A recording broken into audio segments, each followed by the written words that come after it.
بسم اللہ الرحمن الرحیم۔ السلام علیکم۔ روزی وائس چینل میں آپ سب کو خوش آمدید۔ آج میں آپ کے لیے ایک بہت ہی اچھی اور دلچسپ کہانی لے کر آئی ہوں۔ کہانی شروع کرنے سے پہلے آپ سب سے گزارش ہے کہ آپ نے اگر ابھی تک میرے چینل کو سبسکرائب نہیں کیا تو میرے چینل کو سبسکرائب کیجیے، ساتھ جو بیل آئیکن ہے اس کو بھی کلک کیجیے تاکہ ہر نئی آنے والی ویڈیو آپ تک آسانی سے پہنچ سکے۔ میری نند بہت اچھی تھی۔ اس کے بارے میں یہی مشہور تھا کہ وہ اللہ والی ہے۔ وہ 5 عورتوں کا علاج کرتی تھی۔ اس کی وجہ سے اللہ نے بہت سے بے اولاد جوڑوں کو اولاد کی نعمت سے نوازا تھا، لیکن اس میں غرور اور تکبر نام کی چیز بھی نہیں تھی۔ وہ جب بھی میکے آتی تو میرے 1000 بار منع کرنے کے باوجود بھی میرے ساتھ گھر کے سارے کام کروایا کرتی تھی۔ میں تو ہمیشہ اس کے لیے ڈھیروں دعائیں کیا کرتی تھی۔ وہ مسکرا کر کہتی، بھابھی دعا کرو اللہ مجھے بھی اولاد دے۔ تب میں چونک جاتی کہ جو عورت لوگوں کو اولاد دینے کا سبب بن رہی ہے تو پھر خود کیوں اولاد سے محروم ہے۔ میری نند ہانیہ جس بھی 5 عورت کا جوڑا پہن لیتی تو اس کو شرطیہ اولاد ہو جاتی تھی، لیکن خود وہ ابھی تک اولاد سے محروم تھی۔ میں نے ہانیہ کے ساتھ بھلائی کرنے کی خاطر ایک ناٹک کیا اور ایک دن اپنا منہ چھپا کر ایک جوڑا اس کے پاس یہ کہہ کر لے گئی کہ میں بانجھ ہوں۔ وہ جوڑا میں نے اپنے پاس سنبھال کر رکھ لیا۔ کچھ دنوں بعد میں نے وہ سوٹ ہانیہ کو تحفے میں دے دیا۔ میرے تو وہن و گمان میں بھی نہیں تھا کہ یہ سب ہو جائے گا۔ ہانیہ وہ لباس پہننے کے لیے جیسے ہی کمرے میں گئی تو شور اٹھا۔ میں بھاگ کر کمرے میں گئی تو قدموں تلے سے زمین ہی نکل گئی تھی، کیونکہ ہانیہ تو… میرا نام صبا ہے۔ میرے ابو اسکول ٹیچر تھے، اس لیے انہوں نے ہماری بہت اچھی پرورش کی تھی۔ انہوں نے ہمیں اچھائی اور برائی کا فرق گھول کر پلا دیا تھا، اس لیے میری ہمیشہ یہی خواہش ہوتی تھی کہ میری وجہ سے کسی کی دل آزاری نہ ہو۔ میں بڑی ہو گئی تو میرے والدین کو میری شادی کی فکر لگ گئی۔ رشتے والی آنٹی کو امی نے کہلوا دیا تھا کہ ہماری صبا کے لیے مناسب سا رشتہ ڈھونڈ دیں۔ رشتے والی آنٹی اگلے ہی دن میرے لیے رضا کا رشتہ لے کر آ گئی تھی۔ لڑکے کی اپنی پرچون کی دکان تھی، اچھا کما لیتا تھا وہ۔ گھرانہ بھی کافی اچھا تھا، اس لیے میرے والدین نے میری شادی رضا کے ساتھ کر دی تھی۔ رضا کے والد فوت ہو چکے تھے، ان کی بس ایک والدہ تھی اور ایک شادی شدہ بہن تھی۔ میں بیاہ کر جب سسرال آئی تو میری ساس اور نند نے مجھے اتنی محبت دی کہ میں سوچ بھی نہیں سکتی تھی۔ مجھے سسرال کو اپنانے میں زیادہ مشکل نہیں ہوئی تھی۔ میری نند ہانیہ چند دن رہ کر واپس چلی گئی تھی۔ میری ساس نے بتایا تھا کہ ہانیہ کا پیچھے کام رکا ہوا ہے، اس کی مجبوری ہے کہ اسے واپس جانا پڑ رہا ہے۔ میں نے اپنی ساس سے پوچھا کہ کیسا کام؟ میری ساس کی آنکھوں میں ایک دم ہی آنسو آ گئے تھے۔ وہ بولی بھلائی والا کام۔ میری بیٹی 5 عورتوں کا علاج کرتی ہے۔ میں حیران رہ گئی تھی، کیونکہ ہانیہ تو مجھے بڑی سلجھی ہوئی لگتی تھی۔ اس کی کسی بات سے نہیں لگتا تھا کہ وہ اتنا بڑا دعویٰ کیے بیٹھی ہے۔ میری نئی نئی شادی تھی، اس لیے میں چپ ہی رہی۔ اب میں اپنی ساس سے بحث کرتی اچھی تو نہیں لگتی تھی نا۔ میری نند ہانیہ کا گھر ہمارے گھر سے زیادہ دور نہیں تھا، اس لیے وہ اکثر ہمارے گھر آتی جاتی رہتی تھی۔ میں ہانیہ سے ڈھیروں باتیں کیا کرتی تھی۔ ایک دن میں نے اس سے پوچھ ہی لیا کہ وہ بے اولاد جوڑوں کا علاج کس طرح کرتی ہے۔ ہانیہ بولی میں 5 عورتوں کا لباس پہن کر انہیں واپس کر دیتی ہوں۔ جب وہ اپنا لباس واپس جا کر پہنتی ہیں تو وہ بہت جلد حاملہ ہو جاتی ہیں۔ میں بولی ہانیہ ایسے کیسے ممکن ہے بھلا؟ ہانیہ مسکرا کر بولی بس اللہ کا کرم ہے، وہ جس کو چاہے مرضی چن لے، اللہ نے مجھے چن لیا ہے۔ میں چپ کر گئی تھی، لیکن سوچ لیا تھا کہ ہانیہ کو آزما کر ہی رہوں گی۔ میری خالہ کی بیٹی کی شادی کو 10 سال ہو چکے تھے، مگر ابھی تک ان کے ہاں اولاد نہیں ہوئی تھی۔ شوہر بس انہیں طلاق دینے کے بہانے ڈھونڈتا پھر رہا تھا۔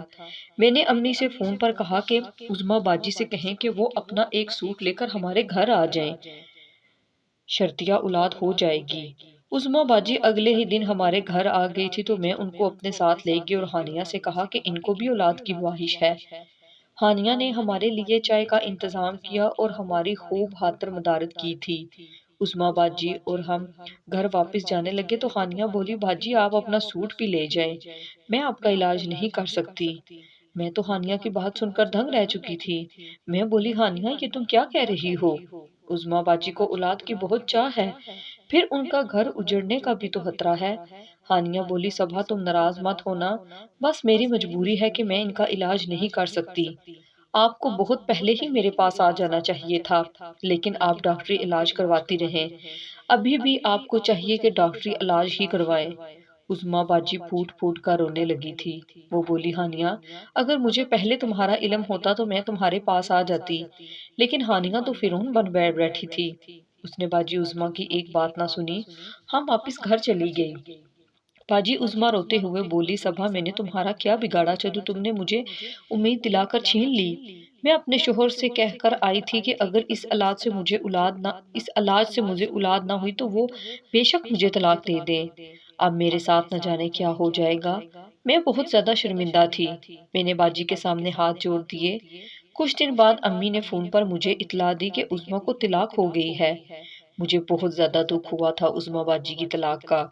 میرے دل میں اس دن سے ہانیہ کے لیے گرہ پڑ چکی تھی۔ میں یہی سوچتی تھی کیا ہو جاتا اگر وہ میری کزن کا علاج کر دیتی تو۔ اس دن کے بعد ہانیہ جتنی بار بھی ہمارے گھر آئی میں رسمی دعا سلام کر کے اپنے کمرے میں بند ہو جاتی تھی۔ ہانیہ نے مجھ سے ہاتھ جوڑ کر معافی مانگی اور بولی تمہاری باجی کا علاج میرے اختیار میں نہیں تھا، میں چپ کر گئی تھی۔ میری شادی کو 4 ماہ ہو گئے تو اللہ نے مجھے اولاد کی خوشخبری سنا دی تھی۔ میں بے انتہا خوش تھی اور اسی خوشی کے موقع پر میں نے ہانیہ کو بھی معاف کر دیا تھا۔ میرا شوہر رضا بھی بہت خوش تھا۔ اب وہ میرا بے تحاشا خیال رکھنے لگا تھا۔ اب اکثر میری طبیعت خراب رہنے لگی تھی۔ جس دن میری طبیعت خراب ہوتی میری ساس ہانیہ کو گھر پر بلایا کرتی تھی اور وہ سارے کام کر جایا کرتی تھی۔ کہتے ہیں کہ مشکل میں ساتھ دینے والے شخص کی اچھائی انسان کبھی نہیں بھول پاتا۔ مجھے بھی ہانیہ کی اس اچھائی نے خرید لیا تھا۔ میں جھولیاں بھر بھر کر اسے دعائیں دیا کرتی تھی۔ ایک دن ہانیہ بولی صبا تم مجھے دعا دو کہ اللہ مجھے اولاد کی نعمت سے نواز دے۔ میں ہانیہ کی بات سن کر حیران رہ گئی تھی۔ ہانیہ کی آنکھوں میں آنسو آ چکے تھے۔ وہ بولی میری شادی کو 8 سال ہو چکے ہیں مگر ابھی تک اولاد کی نعمت سے محروم ہوں۔ میرے تو دماغ میں سائیں سائیں ہونے لگی تھی۔ ایسے کیسے ہو سکتا تھا کہ بھلا جو عورت دوسری 5 عورتوں کا علاج کر سکتی ہو وہ خود بے اولاد ہو۔ میں ایک لمحے میں سمجھ گئی تھی کہ ہانیہ نے یہ سب ڈھونگ پیسے بٹورنے کے لیے رچایا ہوا ہے۔ ہانیہ کا شوہر بھی شاید پیسوں کے لالچ میں ہی اسے طلاق نہیں دے پا رہا تھا۔ میرے دل میں ہانیہ کے لیے بال آ گیا تھا۔ ہانیہ شکل سے تو بالکل بھی لٹیری نہیں لگتی تھی، خیر جو سچ تھا اسے جھٹلایا تو نہیں جا سکتا تھا نا۔ اب ہانیہ ہر روز میرے لیے کچی کیڑیاں لے کر آتی تھی۔ ان دنوں میں تو ویسے بھی کھٹی چیزیں کھانے کا بہت دل کرتا ہے۔ میں نمک لگا کر وہ کچے آم کھاتی تو مزہ ہی آ جاتا تھا۔ لیکن اب میری طبیعت مزید خراب رہنے لگی تھی۔ مجھے سمجھ نہیں آ رہا تھا کہ میرے ساتھ ہو کیا رہا ہے۔ ڈاکٹر کو دکھایا تو وہ بولی کہ تم تو بالکل ٹھیک ہو، یہ سستی خود پر طاری مت کرو اور روزانہ واک کیا کرو۔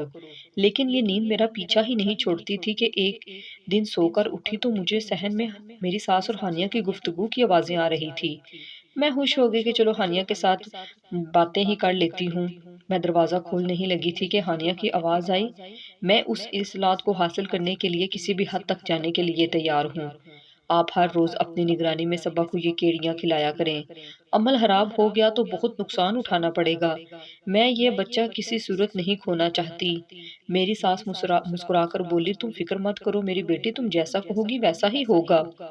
ویسے بھی اپنی اولاد سے آگے انسان کو کچھ بھی نہیں ہوتا۔ میرا دل زور زور سے دھڑکنے لگا تھا۔ یہ ہانیہ اور میری ساس کس چیز کے متعلق بات کر رہی تھی؟ کہیں وہ میرے بچے کو نقصان تو نہیں پہنچانا چاہ رہی تھی؟ میں اپنا سر پکڑ کر بیٹھ گئی تھی۔ مجھے کچھ بھی سمجھ نہیں آ رہا تھا، اس لیے میں نے جلدی سے اپنی امی کو فون لگایا تھا۔ میں نے امی سے ساری بات کی تو امی بولی صبا بچے اپنا بہت بہت خیال رکھو۔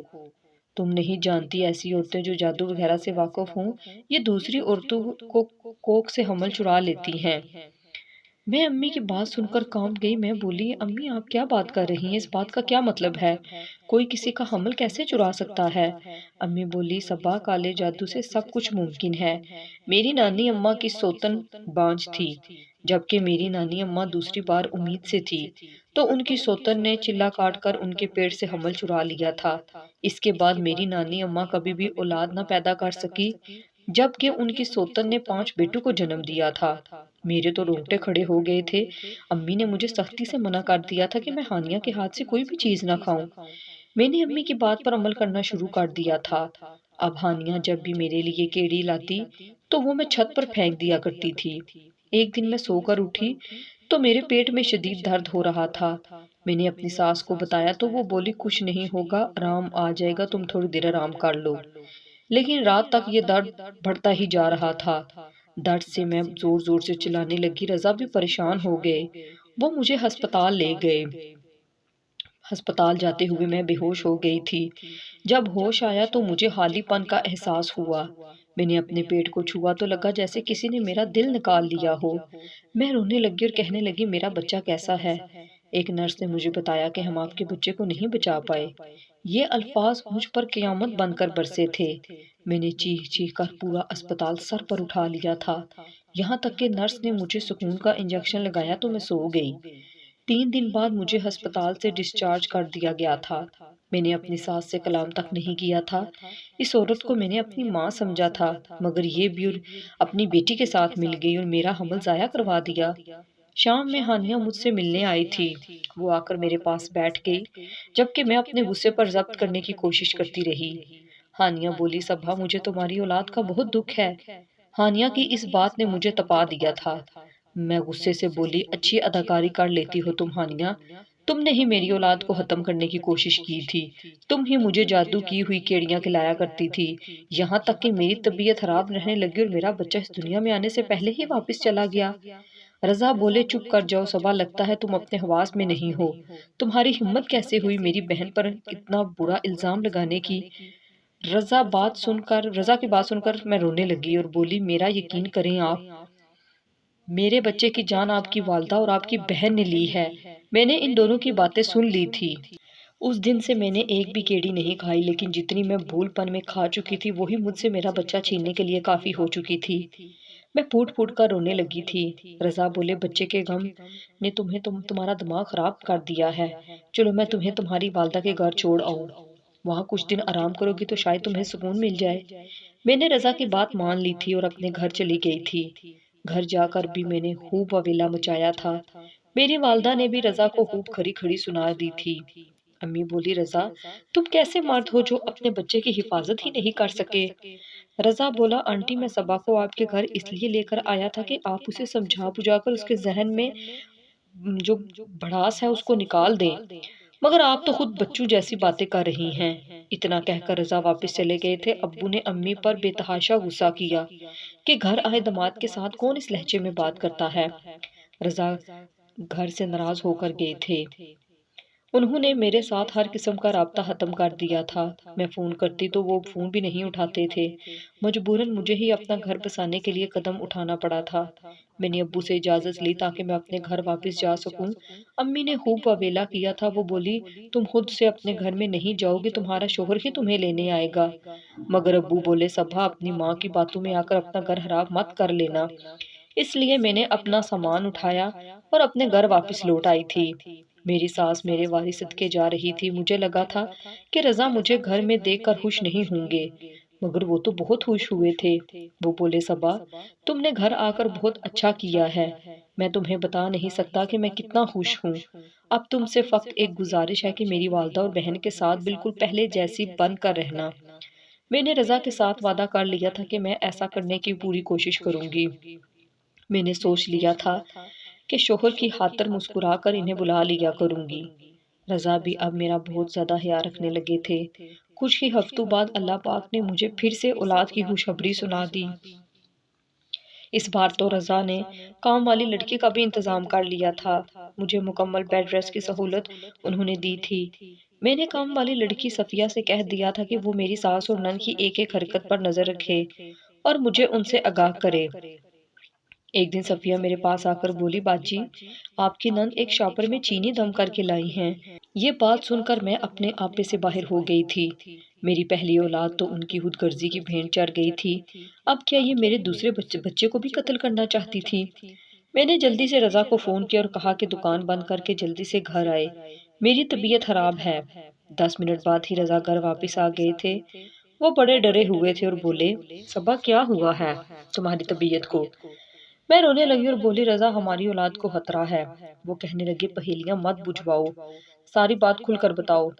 میں نے صفیہ کو آواز دی اور بولی بتاؤ آج ہانیہ کیا لے کر آئی تھی؟ اس نے چینی والا شاپر میرے شوہر کے سامنے کر دیا اور بولی یہ لائی تھی اور کہہ رہی تھی کہ صبا باجی کو دودھ میں ملا کر پلانا ہے۔ رضا پریشان ہو گئے تھے۔ وہ بولے میں ابھی دودھ کا دودھ اور پانی کا پانی کر دیتا ہوں۔ انہوں نے اپنی والدہ اور ہانیہ کو آواز دے کر کمرے میں بلا لیا۔ رضا نے چینی کا وہ شاپر ہانیہ کے سامنے کاٹ دیا اور بولے، آپا یہ کیا ہے؟ آپ یہ تھوڑی سی چینی کیوں لائی ہیں؟ اس سب کا کیا مقصد ہے؟ ہانیہ رونے لگی اور بولی، میرے پیارے بھائی، کیا تم اپنی بے اولاد بہن پر شک کرنے لگے ہو؟ سچ تو یہ ہے کہ میں یہ سب اس لیے کر رہی ہوں کیونکہ میں تمہارے آنگن میں ننھے ننھے پھولوں کو کھیلتا ہوا دیکھنا چاہتی ہوں۔ تم تو جانتے ہو نا کہ بانجھ عورتوں کا میں علاج کرتی ہوں۔ میں نے دیکھ لیا تھا کہ تمہاری بیوی کی بچہ دانی کمزور ہے، حمل ضائع ہونے کا خطرہ تھا، اس لیے میں نے تمہاری بیوی کے لیے کیڑیاں دم کرنا شروع کر دی تھی۔ جب تک تمہاری بیوی کو کیڑیاں کھلاتی رہی تمہارا بچہ تندرست رہا، مگر جیسے ہی اس نے وہ چھوڑ دی تو وہ ختم ہو گیا۔ میں جانتی ہوں کہ صبا مجھ پر شک کرتی ہے، میرے ہاتھ سے کچھ نہیں کھائے گی، اس لیے میں نے ملازمہ کو دم کی ہوئی چینی دے دی، مگر اس سے بھی راز رکھا نہ جا سکا۔ ہانیہ آگے بڑھی اور بولی، صبا تم مجھے بہت عزیز ہو کیونکہ تم میرے بھائی کی نسل آگے بڑھا رہی ہو۔ میری گارنٹی پر یہ چینی کھا لیا کرو، اللہ کے حکم سے تمہارا بچہ سلامت رہے گا۔ اگر تمہارے بچے کو کچھ ہو گیا تو بے شک تم مجھ پر الزام لگا دینا۔ صبا تمہیں یاد ہے نا، تم اپنی عظمیٰ باجی کو بھی لے کر آئی تھی، مگر میں نے ان کا علاج نہیں کیا تھا کیونکہ میں جان گئی تھی کہ وہ بالکل ٹھیک تھی، بچے ان کے شوہر کی وجہ سے نہیں ہو رہے تھے۔ اگر میں یہ بات ان کے منہ پر کہہ دیتی تو وہ گھر میں فساد برپا کر دیتی تو اللہ مجھ سے ناراض ہو جاتا۔ میں جانتی ہوں ان کی دوسری جگہ شادی ہو چکی ہے اور عظمیٰ باجی نے بیٹے کو جنم دیا ہے، جبکہ ان کے پہلے شوہر کی دوسری بیوی ان سے طلاق لے کر جا چکی ہے۔ میں تو ہانیہ کی باتیں سن کر حیران رہ گئی تھی، اسے یہ سب کیسے معلوم ہوا تھا؟ رضا بولے، صبا میری بہن کی خاطر بات مان لو، ان کی دی ہوئی چینی کھا لو۔ میں نے رضا کی بات مان لی اور باقاعدگی کے ساتھ چینی کھانے لگی تھی۔ 9 ماہ بعد اللہ پاک نے مجھے تندرست بیٹی عطا فرمائی تھی، میری خوشی کا تو کوئی ٹھکانہ ہی نہیں تھا، میں پھولے نہ سماتی تھی۔ ہانیہ میری بچی کو گلے لگا لگا کر چومتی تھی، جب وہ میری فاطمہ کو گلے سے لگاتی تو اس کی آنکھوں سے آنسو برسنے لگتے تھے۔ میں خود ایک عورت ہوں، میں جانتی ہوں کہ اولاد کی محرومی کیا ہوتی ہے۔ ہانیہ میری بیٹی کے لیے پیارے پیارے کپڑے بنا کر لاتی، چھوٹی چھوٹی چوڑیاں لاتی، پھر گھر واپسی پر مجھ سے اجازت لیتی اور کہتی، صبا میں فاطمہ کو 2 گھڑی کے لیے اپنے گھر لے جاؤں۔ جب میں اسے اجازت دے دیتی تو اس کے چہرے پر ایسے خوشی پھیل جاتی جیسے اسے قارون کا خزانہ مل گیا ہو۔ میں دل ہی دل میں اس سے شرمندہ ہوتی رہتی کہ بلا وجہ اس پر شک کیا۔ ایک دن میں نے ہانیہ کے سامنے ہاتھ جوڑ دیے اور بولے، ہانیہ مجھے معاف کر دو، میں نے بلا وجہ تم پر شک کیا تھا۔ ہانیہ نے جلدی سے مجھے گلے لگا لیا اور بولی، صبا تم میری بہنوں جیسی ہو، مجھ سے معافی مت مانگو، پھر دیکھو نا تم نے مجھے دنیا کی سب سے بڑی خوشی دی ہے، تم نے مجھے فاطمہ دی ہے۔ فاطمہ اب بڑی ہو گئی تھی، وہ خود سے بیٹھنے کی کوشش کرتی تھی۔ میں نے سوچ لیا تھا کہ میں ہانیہ کے لیے کچھ کر کے ہی رہوں گی، اللہ اسے اپنی اولاد سے نوازے گا۔ اس کے لیے میں نے ایک ترکیب لڑائی، میں نے ایک نیا سوٹ خریدا اور ٹوپی والا برقع پہن کر ہانیہ کے پاس وہ سوٹ لے گئی اور بولی، مجھے اولاد کی ضرورت ہے۔ ہانیہ وہ سوٹ لے کر اپنے کمرے میں چلی گئی، تھوڑی دیر بعد وہ سوٹ مجھے واپس تھما کر بولی، اس کو دھوئے بغیر ہی پہن لینا، اولاد ہو جائے گی۔ میں خوشی خوشی وہ سوٹ گھر واپس لے آئی تھی۔ ایک ہفتے بعد میں نے وہ سوٹ الماری سے نکالا اور ہانیہ کے گھر چلی گئی۔ میں ہانیہ کے گھر گئی تو وہ میری فاطمہ کو گلے سے لگا کر زاروں زار رو رہی تھی۔ میں بولی، کیا ہوا ہانیہ؟ وہ بہت گھبرا گئی اور بولی، صبا مجھے معاف کر دو، میں فاطمہ کا خیال نہیں رکھ پائی، وہ بیڈ سے نیچے گر گئی ہے۔ میں بولی، توبہ ہے ہانیہ، اتنی سی بات پر کیوں رو رہی ہو؟ فاطمہ بہت شرارتی ہو گئی ہے، اکثر گر جاتی ہے، کل مجھ سے بھی گر گئی تھی۔ میں بولی، سب باتیں چھوڑو اور یہ سوٹ پکڑو اور پہن کر دکھاؤ، ہاں کیسا لگتا ہے تمہیں؟ میں ہانیہ کا پہنا ہوا سوٹ ہی اس کے لیے لے کر آئی تھی تاکہ وہ بھی بچہ جن سکے۔ ہانیہ وہ سوٹ پہننے کے لیے کمرے میں چلی گئی جبکہ میں فاطمہ سے پیار کرنے لگی۔ اتنی دیر میں ہانیہ کی سانس کی آوازیں آنے لگی۔ میں بھاگ کر ہانیہ کے کمرے میں گئی تو وہ اپنی آخری سانسیں لے رہی تھی۔ میں چیخنے لگی تھی۔ ہانیہ بولی، مت رو فاطمہ، ڈر جائے گی۔ ہانیہ کی حالت بگڑتی جا رہی تھی، وہ گہرے گہرے سانس لے رہی تھی، پھر بولی، صبا میں چھوٹی سی تھی جب ایک آسیب زدہ درخت کے نیچے سے گزری تھی، میں ہر لمحہ ڈرتی رہتی تھی۔ ڈر کا تعویذ لینے لگی تو پیر صاحب بولے، تم بانجھ عورتوں کا علاج کیا کرنا، تمہارے پہنے ہوئے کپڑے اگر بانجھ عورت دھوئے بغیر پہنے گی تو حاملہ ہو جائے گی، مگر خبردار اپنا کوئی بھی لباس دھوئے بغیر دوسری بار خود مت پہننا ورنہ تم مر جاؤ گی۔ صبا میں جانتی ہوں تم نے میرا بھلا سوچا ہوگا، لیکن دیکھو تو اب میں جا رہی ہوں۔ میری امی اور میری فاطمہ کا بہت خیال رکھنا۔ اتنا کہہ کر ہانیہ نے ہمیشہ ہمیشہ کے لیے آنکھیں بند کر لی تھی۔ میں تو جہاں بیٹھی تھی وہاں سے ہل ہی نہیں سکی تھی۔ میں سکتے کے عالم میں تھی۔ جب کچھ ہوش آیا تو اپنی ساس کے گلے لگ کر دھارے مار مار کر روتی رہی۔ ہانیہ ہم میں نہیں رہی تھی۔ میری آنکھوں کے سامنے ہمیشہ اس کا وہ ڈرا سا چہرہ گھومتا پھرتا تھا۔ وہ فاطمہ کے گر جانے کی وجہ سے اس طرح پریشان ہوئی اور تڑپی تھی۔ میری ساس ہم سب سے چھپ کر اپنی بیٹی کے لیے روتی رہی۔ میں بھی اپنی ساس کو گلے لگا کر اپنے دل کا غبار نکالتی رہتی ہوں اور ہر لمحہ اس کی مغفرت کی دعا کرتی ہوں۔ انسان تو باسوا کا جھونکا ہے، جانے کب گزر جائے کچھ پتہ ہی نہیں چلتا۔